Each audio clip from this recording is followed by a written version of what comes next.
La vidéo d'aujourd'hui est sponsorisée par Utisource Original. Je vous invite à aller voir, visiter un petit peu le site. Vous trouverez la plupart de vos composants électroniques et même ils vendent beaucoup de voltmètres et des appareils de test de LED, etc. Et je vous invite à y aller en ce moment parce que je vous ai mis en description de la vidéo des liens sur lesquels vous allez voir, cliquer dessus. Et alors moi, j'ai gagné des sous, hein, c'est sûr, je ne devrais pas le dire, mais vous allez vous-même gagner un pourcentage à chaque achat si vous faites un achat. Donc en passant directement par ces liens-là, hein, c'est le bon de réduction directement. Il n'y a pas besoin d'avoir un numéro spécial. Donc voilà, allez voir ce qui se passe un petit peu sous la description. Et vous pouvez avoir, comme je l'ai déjà dit, des facilités de paiement dans ce site-là par carte. Vous pourrez payer par PayPal. Donc, ils sont assez arrangeants. Et moi, ça m'arrangerait aussi.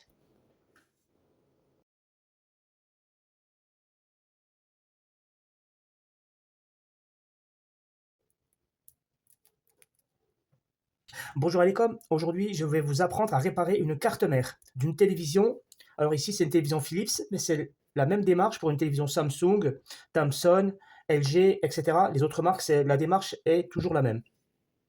Alors pour réparer une carte mère, c'est très facile, hein. Une carte mère, c'est très simple pour la réparer. On peut utiliser plusieurs méthodes. On va se mettre en mode bip comme ça, et on va faire ce qu'on appelle le tâtonnage. On va tâtonner. On va mettre un pin à la masse ici, puis on va toucher tous les condensateurs, un par un, tous les condensateurs. Donc il n'y a pas d'électricité, on est à vide. Et quand on teste les condensateurs, à un moment donné, il se peut qu'on va trouver un condensateur en court-circuit. D'ailleurs, on aura 3 ou 4 en court-circuit. Donc il y en aura un des 3 ou 4 en court-circuit que tu vas changer, et puis le court-circuit va disparaître, et là tu as réparé ta carte. Alors parfois ça marche. Mais ici, cette technique ici, elle ne fonctionne pas. Parce qu'il n'y a pas de court-circuit. On le verra, il n'y a pas de court-circuit. Il y en a un sur un condensateur. C'est le court-circuit qui est sur la rame, en fait. C'est la résistance de la rame qui est faible. Donc c'est une sonnette naturelle. Donc il n'y a pas de court-circuit. Donc cette méthode ne fonctionne pas. On peut utiliser une caméra thermique. C'est-à-dire qu'on branche la carte, cette carte, on la branche, la télé, et on visualise qu'est-ce qui se passe. Est-ce qu'il y a de la chaleur quelque part? Encore une fois, cette méthode ici, elle ne fonctionne pas. Elle ne fonctionne pas car cette carte, comme elle est en panne, elle ne reçoit que du 3 volts, elle n'a pas de 12 volts, donc on ne peut pas voir si les éléments fonctionnent ou pas. Donc le rôle de la caméra thermique ici ne va pas être utile. C'est pas bon. On peut aussi utiliser la méthode avec une pile. On va prendre une pile, on va là, à ce moment-là, on va mettre les tensions qui sont absentes, on va les remplacer par une pile. Puis on va observer en sortie si on trouve de la chaleur. Hein, parce qu'on mettra un courant fort dans la pile pour visualiser si on a une chaleur excessive quelque part. Et là, on pourra remettre la caméra thermique pour voir où est-ce qu'on a du chaud. C'est une méthode aussi, mais bon, voilà, ça ne fonctionne pas terrible ici. Là. Il y a encore une méthode il y a la méthode de Frédéric. Alors Frédéric, c'est le mec qui a la même télé que moi, la même panne que moi, sauf que lui, ça clignote chez lui 2 fois. Chez moi, ça clignote 3 fois hein, dans cette carte. Alors lui, qu'est-ce qu'il a fait? Il a carrément enlevé le microprocesseur, il a changé la pâte thermique, il a fait chauffer le microprocesseur, pardon, avec l'air chaud, et il a fait ressouder les pattes du microprocesseur, il a remis le radiateur, et bien sa carte a fonctionné. Alors ce n'est pas quelque chose qui est général, qui est vrai pour toutes les cartes. La seule façon de travailler de manière rigoureuse, c'est d'abord de déterminer les 3 étapes de cette carte. Parce que cette carte, elle s'allume à 3 étapes. On l'a vu dans la vidéo numéro 101, que je vous invite à revoir ceux qui ne l'ont pas vu. Alors ça, c'est quelque chose que tu dois faire avant de chercher ta panne. Tu dois structurer ta carte, tu dois dessiner son algorithme de démarrage. Si tu n'as pas toutes les 3 étapes-là qui travaillent toutes, ça ne fonctionnera pas. Je vous montre ça car j'ai oublié quelque chose ici. Ici, dans le setup numéro 2, on va trouver un régulateur à 3 pattes. Je ne l'ai pas dessiné, 1, 2, 3 pattes. Eh bien, ce régulateur-là, il mange du 2,2 volts et il sort du 1,2 volts, d'après Google. D'accord? Donc ça, il faudra le contrôler. Si ça ne fonctionne pas, et là, il reçoit du 1,5 volts ici. Donc ça, c'est quelque chose qu'il faudra contrôler dans la partie numéro 2. Donc là, c'est la partie numéro 2. Et la troisième étape, celle-ci, elle démarrera seulement si le microprocesseur veut bien. Donc, il doit nous envoyer un signal. D'ailleurs, lui, le 12 volts, il ne fonctionne que si le microprocesseur le veut bien. Il doit envoyer un signal PS on. Mais le PS on, il ne l'envoie pas. C'est pour cela que les 12 volts ici, moi, je les ai eus en mode forçage. Dans certaines cartes, attention, des fois, tu n'as pas ça. Tu n'as pas la flash qui va manger du 3 volts depuis la carte d'alimentation. Des fois, tu n'as que le 12 volts dans ta carte d'alimentation. Ben, dans ces cas-là, le 12 volts, il va y avoir un régulateur ici qui va manger le 12 volts pour transformer en 5 volts. Après, le 5 volts, il va se transformer en 3 volts. Et quand on aura le 3,2 volts, on va l'envoyer ici, sur une diode. Et cette diode, elle va alimenter le remote control, c'est-à-dire le voyant rouge, et votre flash. Le setup numéro 1, c'est le standby qui arrive depuis la diode Schottky de la carte d'alimentation. Le 3 volts là, il doit lui aller directement dans le voyant rouge. Et le remote control. Le voyant rouge, il clignote 3 fois. Alors j'imagine qu'il a bien sa tension. Je suis sûr qu'ici, derrière, là dans le bornier, il y a bien 3 volts. Ça, c'est certain. Contrôle. Alors le remote control, donc en général, il doit, pas en général, pardon, il doit recevoir 3 volts. Est-ce qu'il reçoit, c'est le bouton là, le bouton menu, etc. là, marche arrêt. Donc lui, est-ce qu'il reçoit 3 volts? C'est important de le voir. Il reçoit bien le 3 volts, le standby de la carte d'alimentation. Ça c'est bien. Parfois, tu ne l'as pas. La première patte, c'est les toilettes. Hein. Il doit aller aux chiottes, lui, normalement. Donc, voilà, là, c'est la masse. J'ai 0 volts. Et en fait, 3 fils. Le 3 fils, c'est la commande, c'est le retour. On va appuyer sur la commande. Ah, j'ai 3,2 volts. Regardez, je vais appuyer derrière sur les boutons. Hop, il doit chuter normalement. Tu vois, ça chute à 0. Je vais appuyer l'autre là-bas. Voilà, là, il donne une information. Tu as vu, il donne 0,8, je sais pas quoi. Je vais appuyer sur je sais pas quoi, sur plus et moins ici. Il a le volume en bas. Donc, je vais appuyer ici. Et 3,2 volts. J'appuie sur le volume. Tu as vu que ça change le 2,9 volts, 2,6. Enfin bref, tu vois que ça fonctionne. Parenthèse, des fois le standby, tu as un court-circuit sur le standby.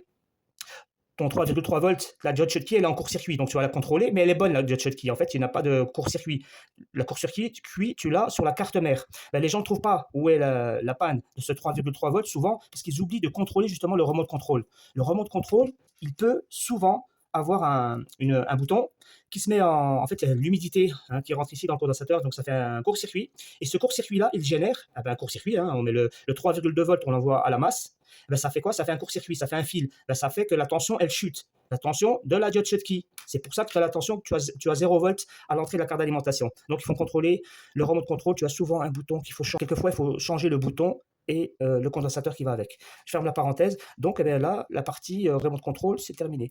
Et normalement, on a exactement la même chose dans cette carte. On a 0 volts partout, partout, partout, partout. On a 0 volts partout, sauf dans le remote control. Et le voyant rouge, on a le standby, et en fait le standby, il arrive aussi quelque part, c'est aux alentours du microprocesseur. Le microprocesseur, et on aura des RAM à côté, et on a souvent une flash. Alors la flash, tu mesures les trucs si tu connais pas, jusqu'à un moment donné, tu vas avoir un composant, alors là ils ont mis un petit un point bleu dessus, ce composant, normalement, c'est lui. Il mange 3 volts, ouais, il mange bien 3,3 volts. Je vous mets comme ça, il mange 3,3 volts, ici. Je vais voir s'il communique avec le microprocesseur. Déjà, est-ce qu'il reçoit 3 volts à côté sur l'alimentation interne? Oui, 3,3 volts. Là, 3,3 volts sur la patte, ici aussi la 5e. Je vais sur la patte numéro 1, sur la communication avec le microprocesseur. Si jamais. Ah. Si, j'ai 3 volts. Super, j'ai les 3,3 volts. Donc, il communique bien avec le microprocesseur. Apparemment, ça, c'est bon. Tu vois que c'est rapide. Là, on a fait l'étape numéro 1. On va passer à l'étape numéro 2. Alors, l'étape numéro 2, il s'agit d'avoir maintenant du 12 volts.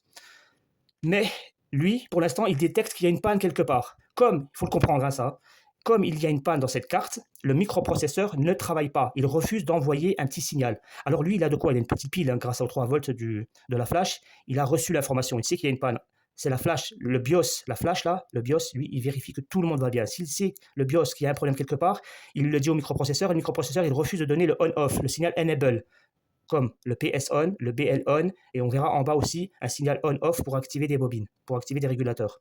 Donc pour l'instant, on n'a pas 12 volts dans cette carte. Comme on n'a pas 12 volts, on n'aura pas d'alimentation pour le microprocesseur, son alimentation principale qui est de 1,1 volts. On n'aura pas l'alimentation des RAM qui est de 1,5 volts. On n'aura pas ici un régulateur qui fonctionne en 1,2 volts, je crois. Donc c'est un problème. Alors c'est pour cela que cette carte-là, comme elle ne fonctionne pas, on a forcé cette carte. Ou sinon, on injecte ici une pile de 12 volts dans le fusible ici qui est à l'entrée. Voilà un fusible qui me donne normalement 12 volts, car maintenant j'ai forcé la carte. Voilà, j'ai 12 volts dans cette carte. Dans ce fusible-là, dans l'autre, j'ai 12 volts. Comme j'ai du 12 volts qui rentre dans cette carte, elle devrait maintenant fonctionner. Alors le fonctionnement de cette carte, c'est comment? C'est que les 12 volts qu'on a vus sur le fusible, ils rentrent ici et ils arrivent sur un circuit son. Je reconnais le circuit son car il y a 4 bobines à côté du circuit son. 4 bobines, puis de toute façon, je vois les enceintes ici. Là, c'est là qu'on branche les sorties, les baffes, là, les haut-parleurs ici. Donc, c'est forcément ici le circuit son. À côté du circuit son, il y a des condensateurs, là, là aussi. Je vais toucher les condensateurs. J'ai d'un côté, ben là, j'ai 0 volts. Et sur le condensateur de l'autre côté, j'ai 12 volts. Ça veut dire que les condensateurs, ça veut dire que ces condensateurs-là, ils sont bien chargés en 12 volts. Eh ben, les 12 volts, c'est pour c'est la baignoire, en fait. Hein. C'est la baignoire. Hein. C'est la baignoire. En quelque sorte, même, c'est le biberon qui arrive à alimenter le circuit son. Parce que le circuit son, c'est un bébé qui mange 12 volts. Il faut lui donner du 12 volts. Sinon, il ne fonctionne pas. Si tu n'as pas les 12 volts ici, ça ne fonctionnera pas. On continue à côté. On va voir les 12 volts. Ils arrivent ici sur des petits condensateurs. Normalement. Alors ici, j'ai 0 volts sur le condensateur et 12 volts. Donc, une partie à la masse du condensateur, j'ai 0 volts. Et dans l'autre côté, eh ben, j'ai 12 volts. Ces 12 volts, eh ben, c'est pour rentrer dans ce régulateur. Ce régulateur-là, il mange 12 volts. Et lui, il n'a pas besoin d'avoir le signal enable. Il n'a pas besoin d'avoir de commande. Dès qu'il mange 12 volts, ici, là, dès qu'il a ses 12 volts pour manger, eh bien, il sort en sortie 1,5 volts. Très bien. Eh ben, c'est 1,5 volts, qu'est-ce que c'est? Eh ben, en fait, ici, il va nourrir, on le voit ici, un condensateur, une baignoire, hein, il va remplir cette baignoire, il va 1,5 volts, 1,5 volts, très bien, ça marche. Donc ici, j'ai bien mis 1,5 volts partout. Là, j'ai un petit condensateur, il me donne 1,5 volts.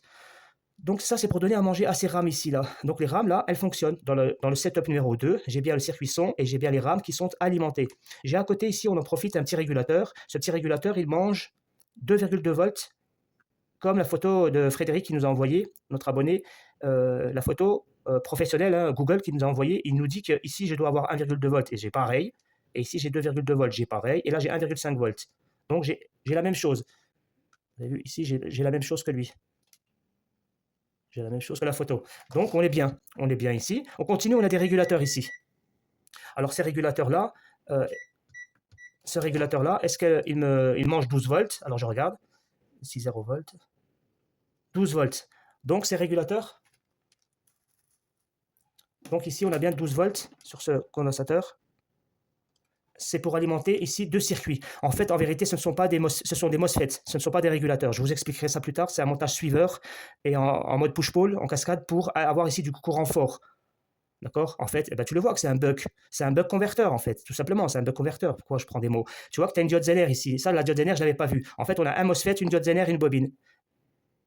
Et comme on a 2 MOSFET, c'est qu'ils ont fait un montage assez spécifique. Je vous montrerai. Il y a un MOSFET qui est au-dessus, qui est en bas. Celui-là, il va te prendre la masse. Et au-dessus, il va prendre, je crois, le positif, 12 volts. Voilà, 12 volts. Celui du dessus, il prend 12 volts. Celui du bas, il prend. Donc, celui du bas, c'est un canal N. Et celui du dessus, c'est un canal P. Vous comprenez? Tu vois, c'est bien ça.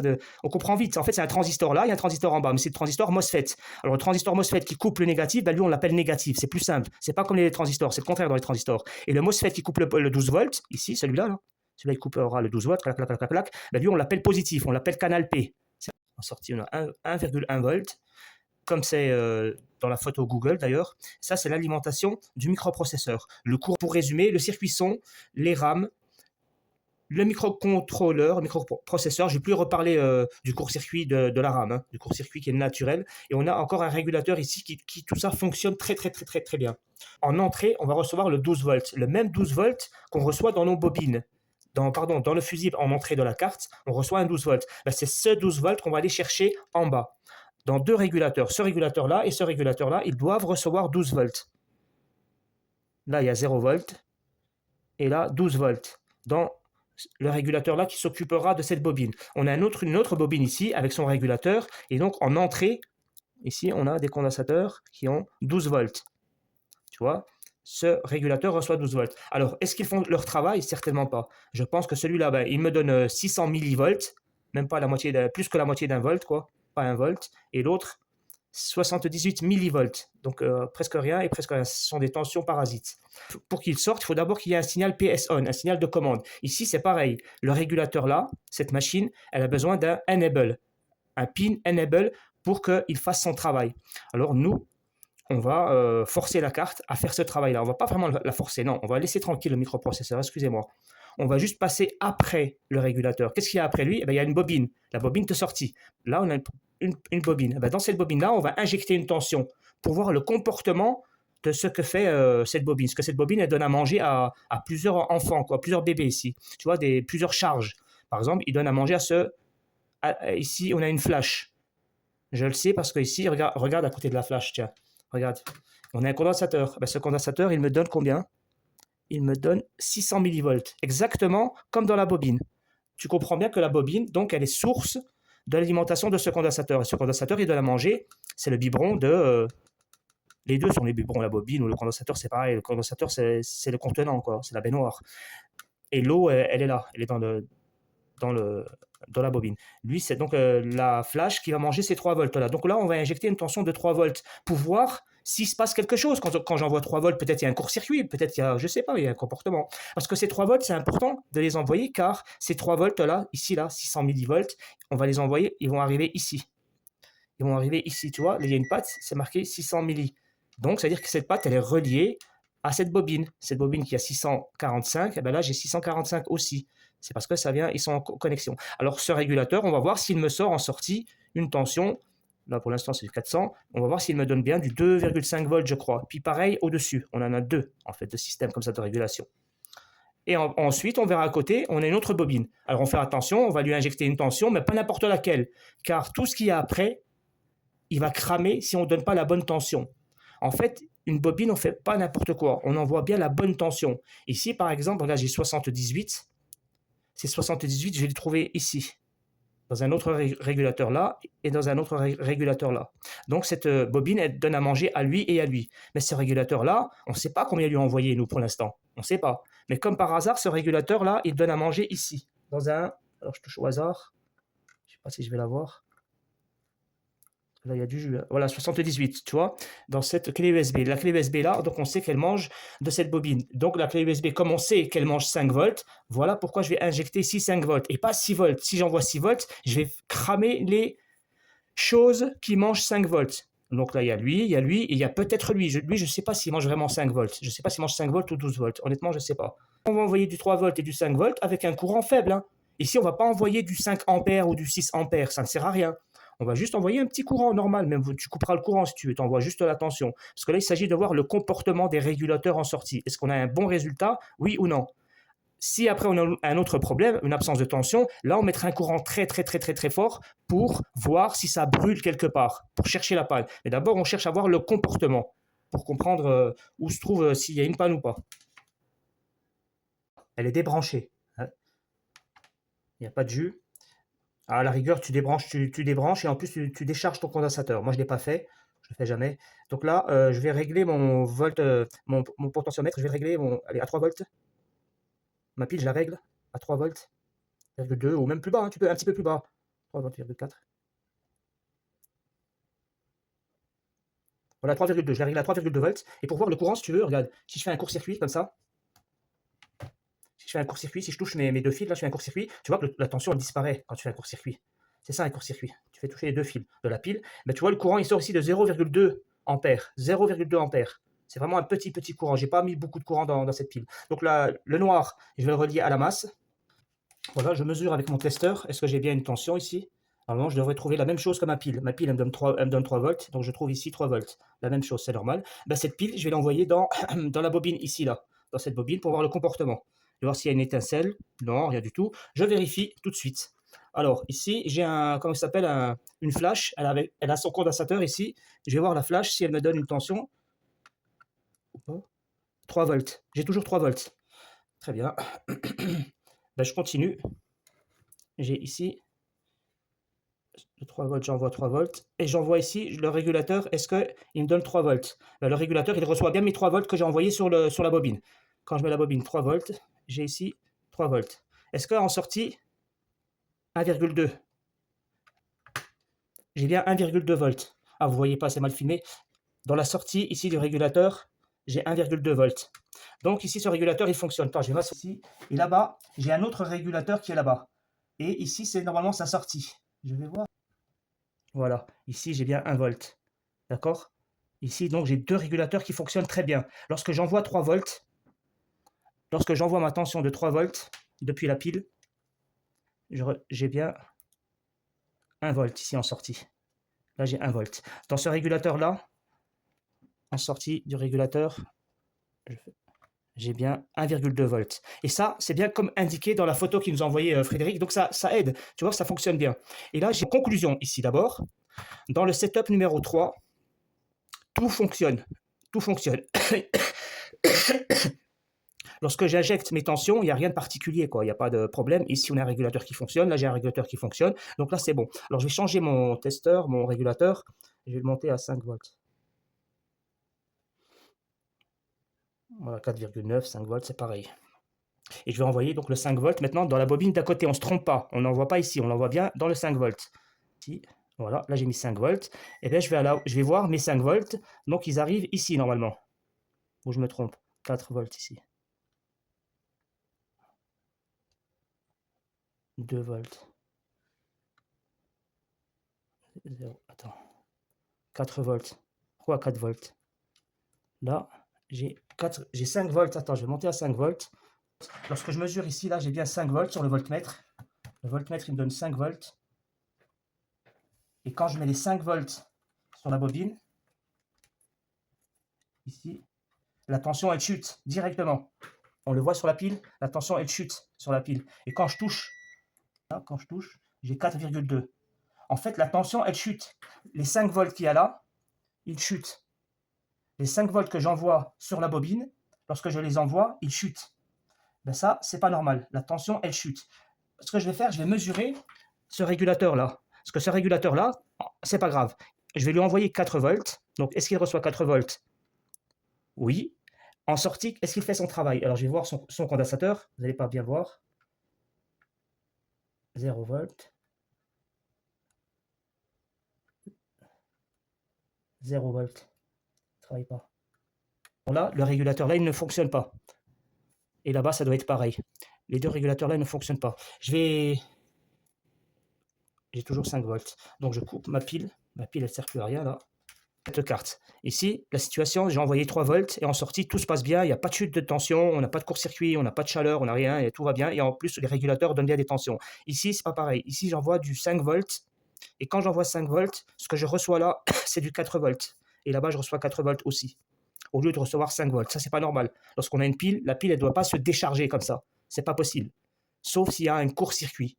Et là, il y a comme un court-circuit. Il y a une surcharge. En fait, c'est comme une voiture, elle est faite pour avoir 1000 tonnes, par exemple. Ben là, elle se retrouve avec 3 ou 4000 tonnes à tirer. Donc, elle a du mal. Ben ici, il doit y avoir quelque chose qui s'est alourdi. Alors, pas complètement comme un court-circuit, à zéro. Juste, il fait chuter la tension une partie. On passe de 5 volts à 4 volts. On perd 20% quand même. Ben, ces 20%, ça suffit pour ne pas faire fonctionner ce régulateur-là et ces régulateurs-là. C'est ça que ces deux régulateurs-là ne fonctionnent pas à cause de cette chute de tension. Donc là, il n'y a pas de jus dans la télé. La télé, elle est complètement débranchée. Je vais mettre en mode sonnette, tiens. Je vais mettre en mode sonnette et je vais venir toucher celui qui tout va bien. Tout va bien, 0,4. Celui-là qui est bizarre. Ah, il a une grande valeur pourtant. Il a une grande valeur. Je vais mettre en résistance. Parce qu'en vérité, c'est en résistance que c'est intéressant. Hein. Et... Ah. Oh. Charge, décharge. Qu'est-ce que c'est que ça? Ça, c'est un circuit, ça, qui est mort. Putain. Ça, c'est un circuit qui est mort. Tu vois, normalement, c'est stable, quoi. Non, non, non, résistance ici. Excuse-moi. Si on a résistance. Alors là, c'est pas stable, mais ça reste un peu stable quand même. 4,5 environ. 4,5, c'est une résistance. C'est l'impédance stable de la bobine de 3 volts. Et là, l'impédance, bon, elle danse, quoi. Ah ouais, non, c'est bizarre. L'impédance, elle va trop... ça, non. Là, c'est comme si on avait du quartz, en fait. C'est comme si on avait un circuit RLC qui joue avec les parasites. En fait, qui s'alimente, qui se charge, décharge des parasites, de la tension parasite, en fait. Hein. Il se ressource des condensateurs qui ne sont pas complètement déchargés. Et on a un circuit RLC, soit ici, soit dans les circuits là, ou dans le circuit là, qui fait que ça fait ce mouvement-là. Donc ça charge, décharge, charge, décharge. Donc ça change l'impédance. C'est avec ça qu'on joue quand on veut jouer sur les harmoniques et tout. Mais là, non, c'est pas voulu, ça. Ça, je pense pas que c'est voulu. Donc j'ai un problème. J'ai un problème. Alors là, je suis en court-circuit. Je vais mettre en court-circuit et je vais voir ce régulateur-là.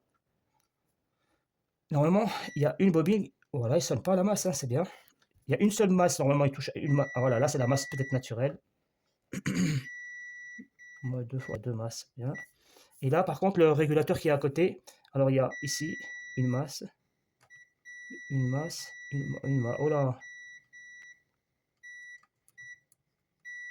Oula, d'accord, bah là, on a un court-circuit, quoi. D'accord, les gars, là, on a un régulateur en court-circuit. Donc là, on a certainement un régulateur en court-circuit.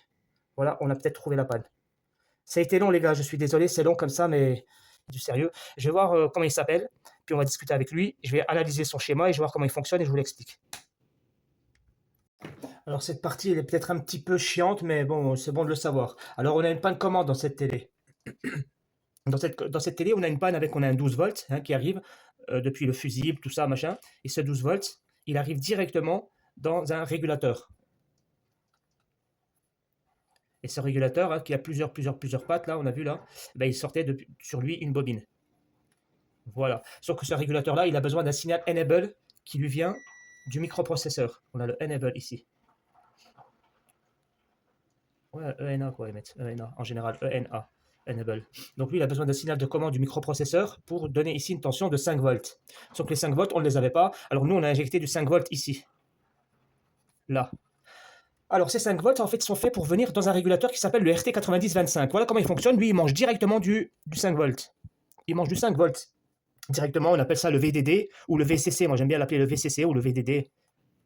Et tu vas voir, bien évidemment, comme il mange, il doit aller aux toilettes. S'il va aux toilettes, ben, ce sera ici. Souvent, tu as lui là, ils sont en opposé comme ça.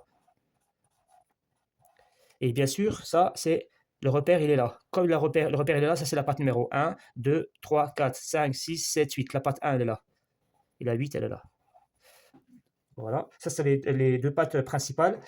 Ici, là, on a eh ben, le V-out. Le V-out, c'est par ici que normalement sort notre tension. C'est ici qu'on va voir la sortie.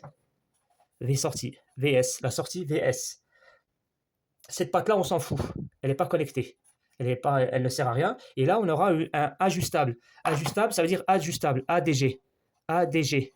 ADJ. ADJ, c'est dire réglable en fait. Réglable, quelque chose de réglable. ADJ, ajustable. Exactement, si tu veux savoir qu'est-ce que c'est. En fait, il y a une masse. On va prendre une masse. Voilà, je vais vous dessiner ici. On va prendre, allez, une masse. Une masse comme ça. Et on va partir avec deux résistances. Et sur la résistance de sortie, en fait, là, il va y avoir le V sortie. Là, le VS, la vraie sortie. On va voir tout simplement entre le point là, ça va être le ajustable. Et là, le VS. En fait, le VS, il est là. Et le ajustable, il est là. Et entre les deux, bon, il y aura une capacité parasite, tout ça là qui fait son travail là. Pas de parasite, mais elle fait son travail, cette capacité. Et au final, ici, tu auras un condensateur relié à la masse pour avoir le vrai VS. On aura une certaine tension en fonction de la valeur de ces résistances-là, R1 et R2. En fait, pour avoir une tension ici, il y aura un certain calcul. Ben, tu mets certaines valeurs ici pour avoir, etc.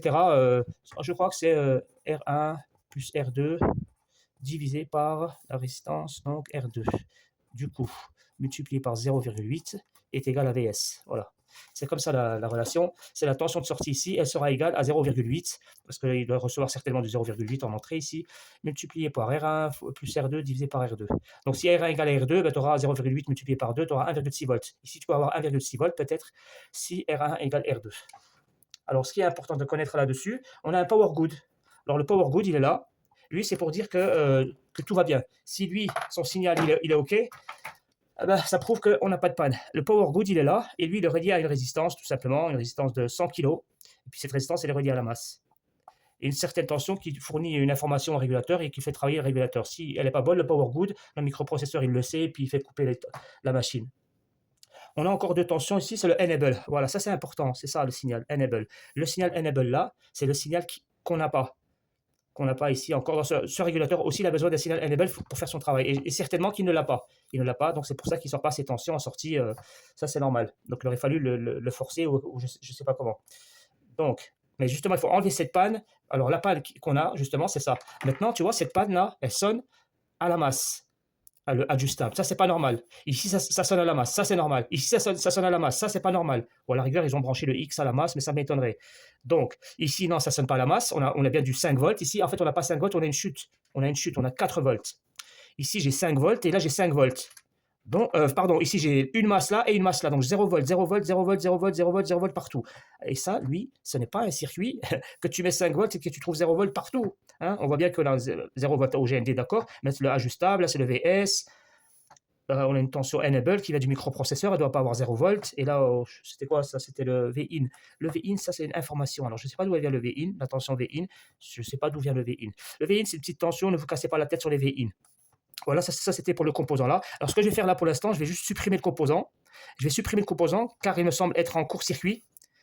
Comme il est en court-circuit, certainement que la machine ne veut pas détecter, ne veut pas démarrer. Donc je vais enlever ce composant pour voir le comportement de la carte.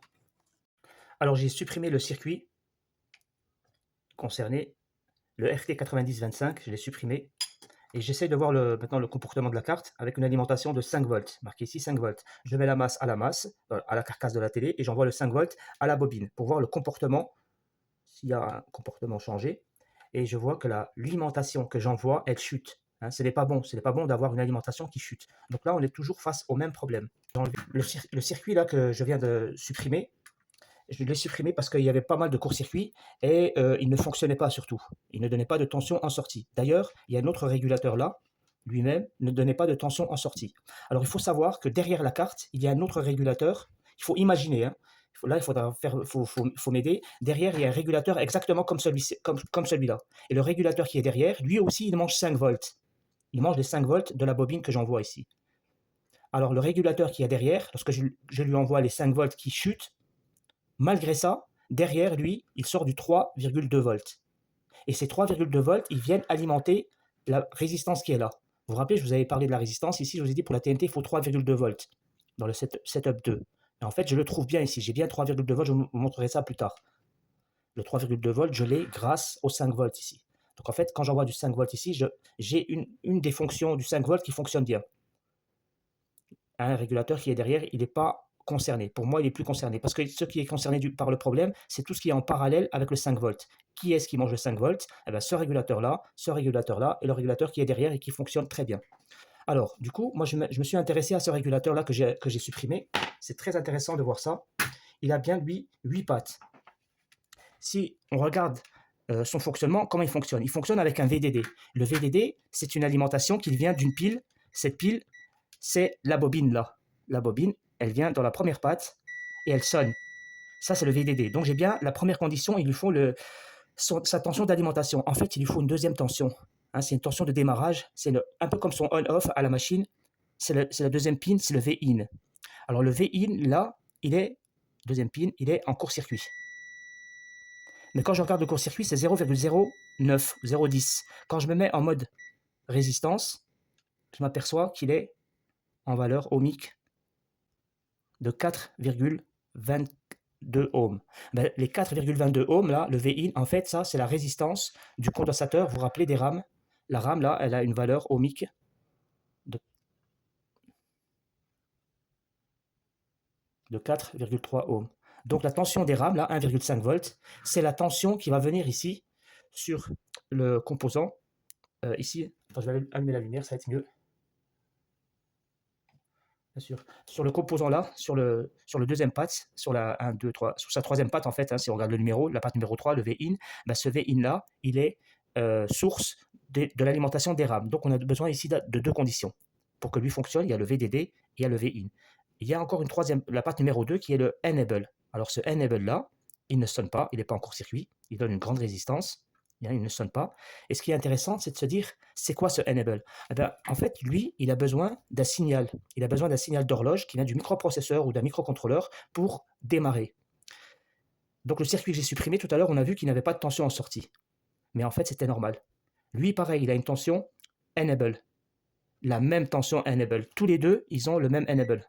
Regarde le enable là, et lui, tu vois, ils ont le même enable. Ils ont le même signal de démarrage. Si tous les deux là, ils n'ont pas un signal de démarrage, eh ben, ils ne vont pas fonctionner. Ouais, ben, tu me dis, ben, et alors? Ben, et alors, tout à l'heure, ça ne fonctionnait pas parce qu'ils n'avaient pas le signal de démarrage. Comment je sais qu'ils n'avaient pas leur signal de démarrage? Ben, il faut chercher la source. D'où vient le signal de démarrage là? Le enable. Le enable, il vient d'un circuit qui est à côté, ici. Le tout petit circuit là. Tout petit microprocesseur. Un tout petit microprocesseur. Alors, ce petit microprocesseur, il est responsable du démarrage de ce circuit-là et de ce circuit-là. Ouais, tu vas dire, ouais, mais et alors? Ben, tout à l'heure, moi, quand j'ai voulu voir si lui fonctionnait, j'ai envoyé du 5 volts. Ben, ça pose problème. Parce que le circuit qui est là, lui, il est alimenté par la bobine du 3 volts. Cette bobine-là de 3,2 volts, celle qui donne à manger à ce régulateur-là, elle donne aussi à manger à ce microcontrôleur. Tu vois, le microcontrôleur, il sonne avec le 3,2 volts. Ça veut dire, en fait, ils ont fait un système tel que si jamais j'ai un problème sur le 3 volts, la partie 5 volts ne va pas fonctionner, en fait. Carrément, c'est ça. C'est fort, hein. C'est comme si vous avez fait un PS-on. Le PS-on, il vient bien du 3,2 volts, mais pas directement. Eux, ils ne sont pas commandés directement avec la tension 3,2 volts. Non, non. Le 3,2 volts commande un microcontrôleur. Hein. C'est comme une ampoule. Ça, c'est une ampoule, en fait. Une ampoule, elle mange, elle va aux toilettes. Puis, c'est une ampoule. Ben, sa lumière, c'est quoi? C'est de donner un signal d'horloge à lui et à lui pour que eux donnent quelque chose en sortie et lui donne quelque chose en sortie. Alors j'ai repéré lui sa sortie, elle est là, et lui sa sortie, elle est aussi derrière sur un condensateur. On regardera ça plus tard s'il fonctionne. Donc là je vais remettre mon circuit pour voir quoi en fait. Ce que je vais voir, je vais mettre du 3 volts ici, 3,2 volts, et je vais mettre du 5 volts. Ça peut fonctionner si le microprocesseur, je ne sais pas moi, si lui, quand il va être alimenté, est-ce qu'il va donner le signal d'horloge? Parce que, attention, il faut que le microprocesseur le veuille bien. Hein, il ne faut pas oublier. Donc peut-être qu'il faudra que j'envoie le 12 volts. Ah ben oui, il faudra que j'envoie le 12 volts, excusez-moi. Ici, il faut le deuxième pile, c'est le V-in. Le V-in, c'est la tension qui vient de la RAM. Donc ça, c'est une des conditions pour que lui, il fonctionne. Donc je suis obligé, là, de refaire le test. Comment? Avec le 12 volts, hein, avec la carte en mode forçage. Vous me suivez, hein, c'est simple hein, en fait. Hein. Donc je refais le test avec le 12 volts allumé afin d'avoir les RAM qui m'envoient ici le V-in de 1,5 volts. Ensuite, le VDD, eh ben, je le ferai en mode forçage. Donc j'enverrai ma pile ici de 5 volts. J'aurai mon VDD ici. Et pour le Enable, il va fonctionner car le microprocesseur là, il aura sa tension d'alimentation de 3 volts. Donc je vais mettre une pile ici de 3 volts aussi. Donc une pile là de 3 volts, une pile de 5 volts. Et la pile de 12 volts, eh ben, ça sera juste le forçage. Le forçage à la masse pour sortir le 12 volts. Voilà. Mais bon, malgré ça, moi j'ai encore un doute sur deux choses. Eh ben, les deux choses qui restent en parallèle, alimentées et branchées, c'est ce régulateur-là et le régulateur derrière.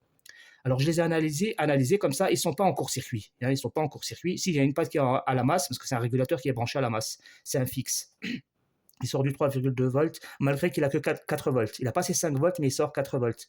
Je pense que tu peux descendre même à 3 volts, et après, la tension commence à sortir en linéaire, elle chute. Je me demande si quand même, malgré ça, le régulateur qui est derrière, est-ce que ce ne serait pas lui qui serait la cause de la chute de tension? Parce que c'est forcément soit le régulateur derrière, ou le régulateur là lui-même. Hein. Donc, ça c'est une hypothèse. En fait, voilà où on en est aujourd'hui. J'en suis qu'il n'y a pas de court-circuit franc, il y a juste une chute de tension. Cette chute de tension, elle peut parvenir donc de ceux qui sont connectés aux 5 volts. J'en ai enlevé un. Si je continue, je vais enlever le deuxième. Et si je continue, je vais enlever le troisième régulateur. Tous ceux qui sont branchés avec le 5 volts pour voir si j'envoie 5 volts, si ça chute encore. Vous voyez, à un moment donné, ça ne va plus chuter. Il faut que j'envoie 5 volts et la tension ne chute pas. Ou il y a quelque chose. Alors là, je vais réfléchir à ça, je vais arrêter la vidéo, je vais réfléchir. Je me pose la question, si par hasard, lorsque moi j'envoie 5 volts, est-ce que la chute de tension ne reviendrait pas d'un retour? Parce que lui, le régulateur là, qui reçoit 12 volts, il ne le reçoit pas. Donc, en plus, je vais envoyer du 12 volts, ça va être chaud. Et moi, je vais envoyer 5 volts. Donc, est-ce que par hasard, le régulateur là, c'est pas lui qui crée la chute de tension lorsque j'envoie 5 volts et que lui, il est à vide? Est-ce que c'est pas lui par hasard qui me bouffe? Est-ce que c'est pas lui qui me bouffe les 5 volts? Bien. Alors là, ça me vient tout maintenant à l'idée. Là, ce que j'ai trouvé comme solution, je vais envoyer du 5 volts. Voilà la solution. Là, pour l'instant, je vais pas me préoccuper des sorties, des tensions de sortie. Je vais juste envoyer du 5 volts pour voir si lui, il chauffe. Ou peut-être le régulateur là, qui est derrière, qui m'a l'air fonctionnel, puisqu'on a vu, je l'ai montré, hein, il fonctionne. Ouais, il sort du 3,2 volts, donc il fonctionne. Peut-être qu'il va être très chaud, peut-être qu'il va chauffer, ou au pire, j'aurai peut-être un retour sur lui qui chauffe un peu. Si lui, il chauffe alors que j'ai que du 5 volts et pas de 12 volts, ça veut dire que c'est pas normal.